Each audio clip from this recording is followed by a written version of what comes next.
Megastar Chiranjeevi, Anil Ravipudi కాంబోలో ఓ movie start కాబోతున్న విషయం మనందరికీ తెలిసిందే. తాజాగా ఈ మూవీకి సంబంధించిన ఓ ఇంట్రెస్టింగ్ న్యూస్ సోషల్ మీడియాలో వైరల్ అవుతుంది. చిరు హీరోగా అనిల్ రావిపూడి దర్శకత్వంలో రూపొందబోయే సినిమాకు సంబంధించి ఒక అదిరిపోయే వీడియోను తయారు చేసి దాని ద్వారా ఈ కాంబో మూవీకి సంబంధించిన అధికారిక ప్రకటనను విడుదల చేయాలి అని మూవీ యూనిట్ భావిస్తున్నట్లు, అందులో భాగంగా మరికొన్ని రోజుల్లోనే ఓ వీడియోను తయారు చేసి దానిని విడుదల చేయబోతున్నట్లు తెలుస్తుంది. ఈ వీడియో ద్వారా ఈ సినిమాకు సంబంధించిన కొంత ఇన్ఫర్మేషన్ను కూడా మేకర్స్ విడుదల చేయబోతున్నట్లు తెలుస్తోంది. ఈ సినిమాకు దసరా బుల్లోడు అనే టైటిల్ పెడతారని సమాచారం. వీడియో ద్వారానే ఈ సినిమాపై ఒక్కసారిగా అంచనాలు పెంచే విధంగా మేకర్స్ ప్లాన్ చేసుకుంటున్నట్లు సమాచారం. ఇకపోతే అనిల్ రావిపూడి తాజాగా వెంకటేష్ హీరోగా రూపొందించిన సంక్రాంతికి వస్తున్నామనే సినిమాను రూపొందించాడు. ఈ మూవీ జనవరి 14వ తేదీన విడుదలైంది.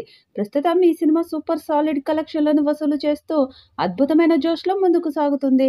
ఇకపోతే చిరంజీవి ప్రస్తుతం మల్లాది వశిష్ఠ దర్శకత్వంలో రూపొందుతున్న విశ్వంబర అనే సినిమాలో హీరోగా నటిస్తున్నాడు. ఈ మూవీతో పాటు అనిల్ రావిపూడి దర్శకత్వంలో రూపొందబోయే సినిమాలో కూడా చిరంజీవి హీరోగా నటించబోతున్నట్లు తెలుస్తుంది. ఇకపోతే అనిల్ రావిపూడి తన నెక్స్ట్ మూవీని మెగాస్టార్ చిరంజీవితో చేయబోతున్నాడు. ఈ విషయాన్ని ఆయన పలుమార్లు చెప్పిన సందర్భాలు కూడా ఉన్నాయి. దానితో అనిల్ రావిపూడి ప్రస్తుతం అద్భుతమైన విజయాలు అందుకుంటూ కెరియర్ను ముందుకు సాగిస్తూ ఉండడంతో మెగాస్టార్ అభిమానులంతా కూడా అనిల్ రావిపూడి తమ అభిమాన నటుడితో ఎలాంటి సినిమా చేస్తాడని ఎంతో ఆతృతగా ఎదురుచూస్తున్నారు. మరి అనిల్ రావిపూడి కామెడీ సినిమాలకు పెట్టింది పేరు. చిరంజీవి కూడా అద్భుతమైన కామెడీని పండిస్తూ ఉంటాడు. వీరిద్దరి కంబోలో ఒక కామెడీ ఓరియంటెడ్ సినిమా వస్తే బాగుంటుందని అభిప్రాయాలను మెగా ఫ్యాన్స్ గట్టిగా వినిపిస్తున్నట్లు తెలుస్తుంది. ఘరానా మొగుడు తరహాలో చిరు కోసం కథను రెడీ చేస్తానని అనిల్ రావిపూడి చెప్పాడు. కాబట్టి ఈ కాంబోలో సినిమా వస్తే బ్లాక్ బస్టర్ ఖాయం. ఈ వీడియోపై మీ అభిప్రాయాన్ని కామెంట్ బాక్స్లో తెలియజేయండి. ఈ వీడియో మీకు నచ్చితే లైక్ చేయండి, షేర్ చేయండి, కామెంట్ చేయండి.